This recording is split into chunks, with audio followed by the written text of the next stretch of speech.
Hello and welcome. My name is Marie and this is my yarn journey. Today I am going to talk you through how I do a swatch.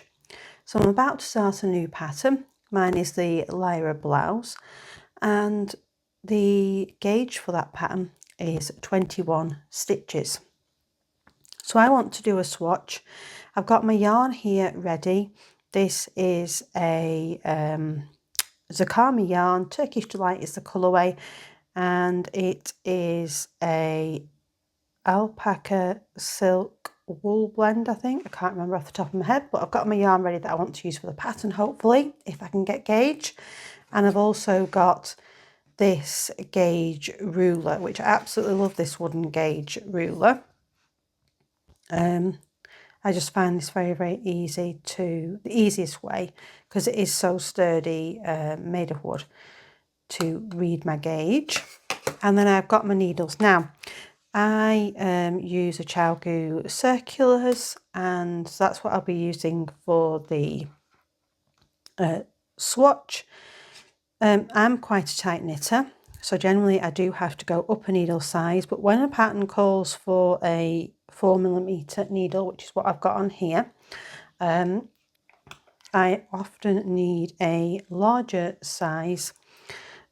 So what I'm going to do, and the swatch I'm going to create today is going to be created in 2 halves. So I'm going to knit the first half in 4mm, and the second half I'm going to be doing in a 4.5mm.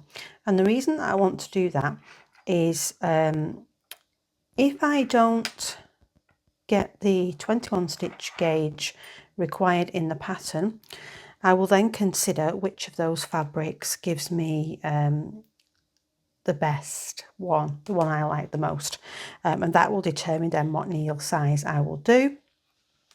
So for starters, I'm going to cast on the 4mm. I will do that and then I will come back to you. Well, anyone that's not done a swatch before, doing a swatch is a really good way of practicing your knits and purls, and also practicing stitch patterns if you're going to be doing a complicated knit, and also to accurately see when you knit with the needles and the yarn what gauge and what fabric you are creating. Now I'm just going to do a slip knot. As this pattern requires a 21 stitch gauge to get the results dictated in the pattern, I am going to be casting on approximately 6 to 8 more stitches than the stitch count, and this gives you, if you meet gauge, will give you a small amount of additional stitches at the edge and make your counting of the gauge more accurate, because you'll be collecting the data from the central piece of the fabric, not the edges where your tension can differ.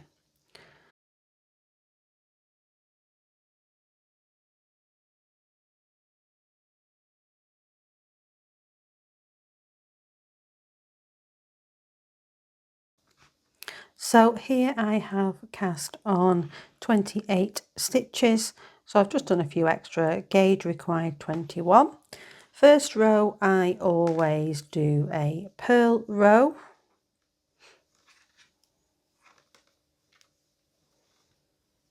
This pattern is a stockinette pattern, so when you're knitting flat, which this swatch will be, stockinette is right side is a knit row and the wrong side of the fabric is a purl row.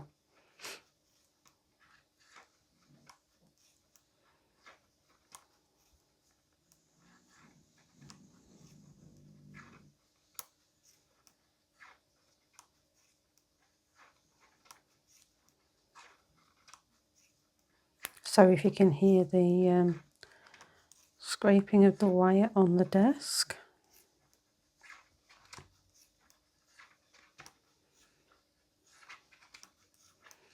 All I'm doing is just purling straight across the 28 stitches.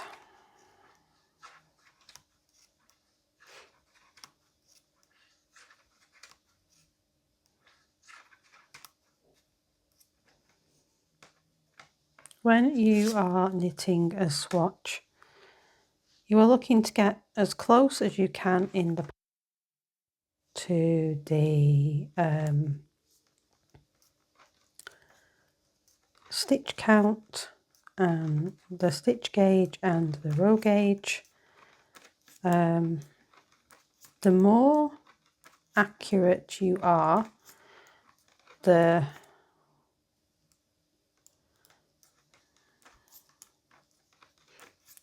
more likely you are to get a positive outcome, and the garment will be the size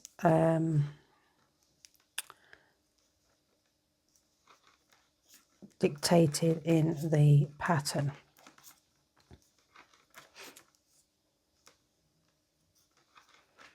Now, looking at this, I can already tell that this yarn is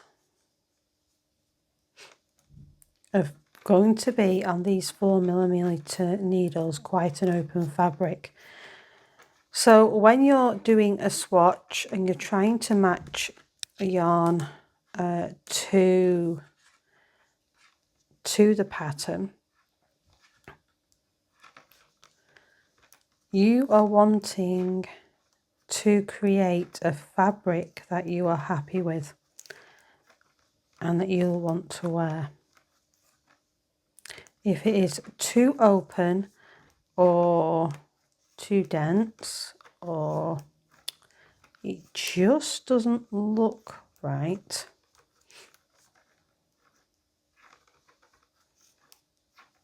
you may find that again you don't get the results you want in the garment. Now, as you can see, I'm purling here on the wrong side of the fabric. I just want to do just so that I can get an idea of what I'm doing, because this may determine, I may not even, looking at this, I probably now will not try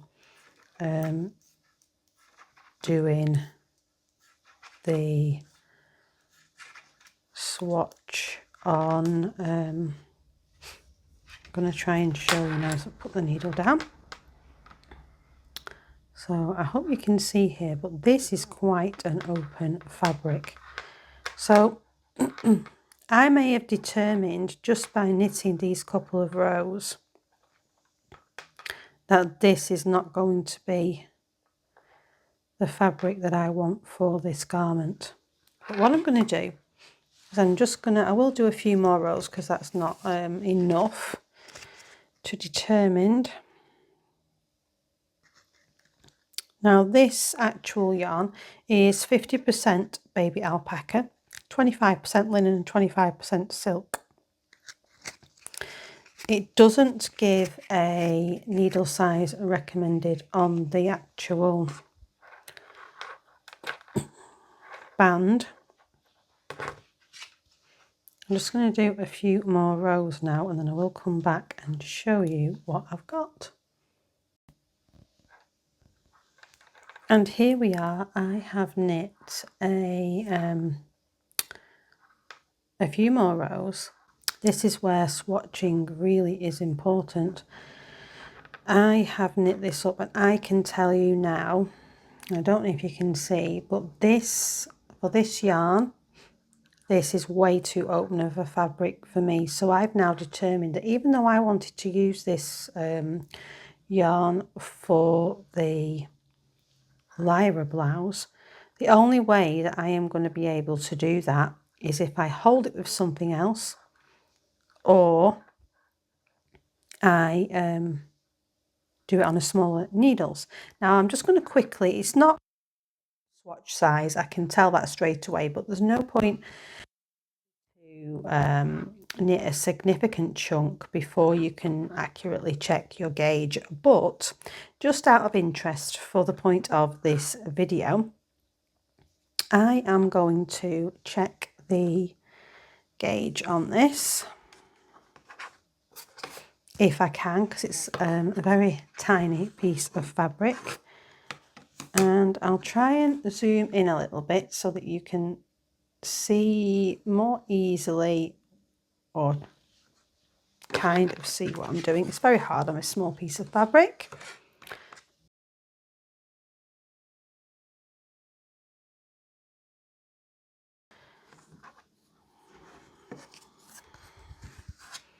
So as I say, it's on this small piece of fabric and it will not be accurate, but I'm going to try somehow to do this for you, just as an experiment.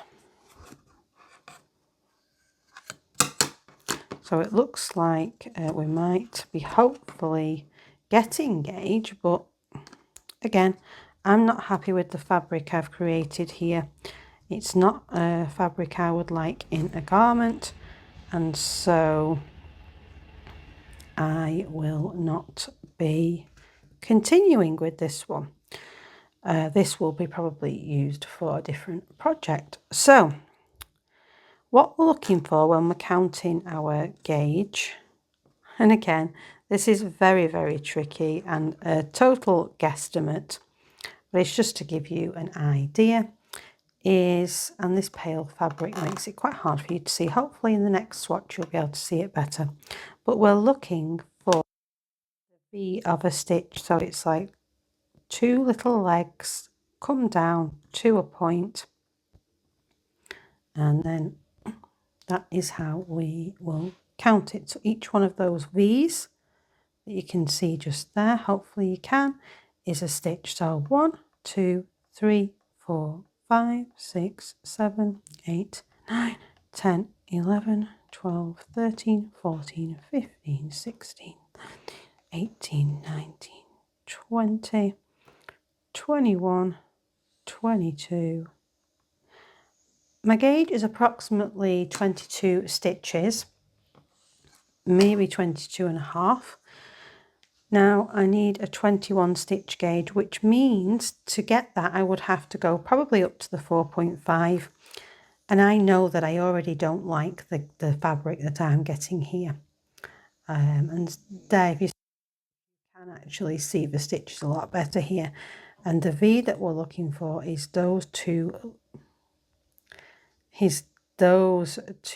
legs. Each one of those is counted as a stitch. Yeah, unfortunately, I'm going to rip this out now, and then I will come back to you to do the second swatch. Hopefully that will be more successful. But the success for this is knowing that this is not going to be right for me, for the garment that I want to make. And here we are now with the final swatch.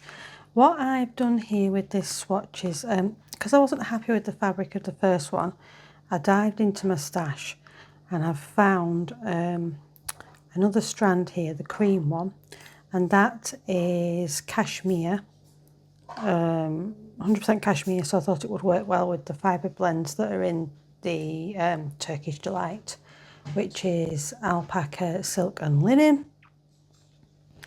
And I might then get a less open fabric together. They seem to work nicely together and they're knitting up well. The pops of blue are from the cashmere, but I think that will add a bit of interest and intrigue in this yarn. Now, what I've done and why there's these garter ridges is I have done 3 different sizes here. Ideally, if you were going to do your swatch on one needle size, this would be a good size, although it's, I think it's still, yeah, it's only just, so it could have done with being a few rows longer in each section. The width is fine,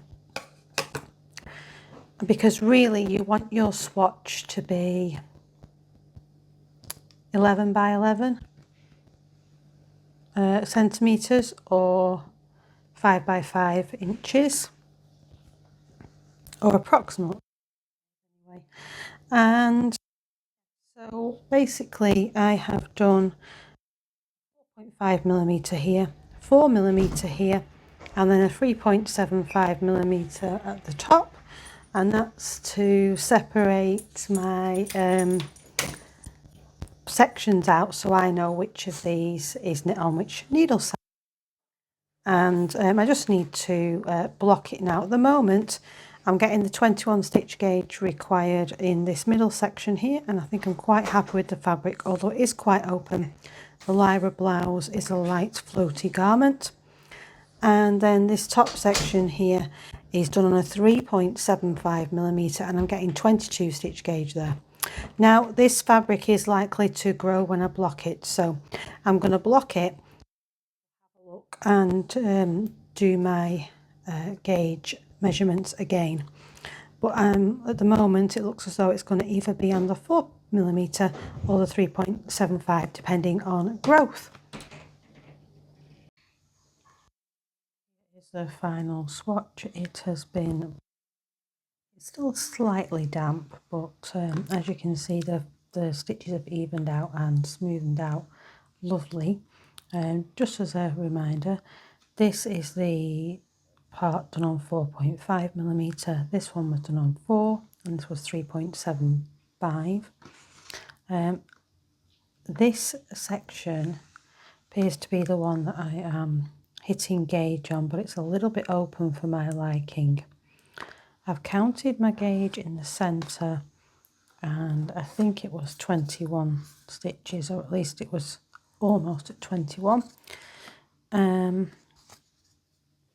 Maybe more leaning towards 22, and then the top section here is definitely 22. And so although I'm one stitch out on this top section, I do think that that is probably the needle size I'm going to go for. I'll pick it up off the desk so you can see, and I'll put it against a bit close to the camera. All of these are a little bit looser gauge than I would normally like, but I've got a fingering and a lace weight held together here, and because I'm only one stitch off gauge for this top section, then and it's a little bit not as loose, it's a bit tighter gauge fabric, I'm gonna go for this one, and I will just make adjustments in the pattern for that on my size. I do still think that when I knit the final garment and I've got the weight of the garment, it will actually stretch out a little bit, so I might be closer to gauge than I am in this tiny swatch. So yeah, there you go. That's how I have decided on my needle size and yarns for the Lyra blouse. I hope you've enjoyed that and it was of some use to you. Thanks for watching. Bye.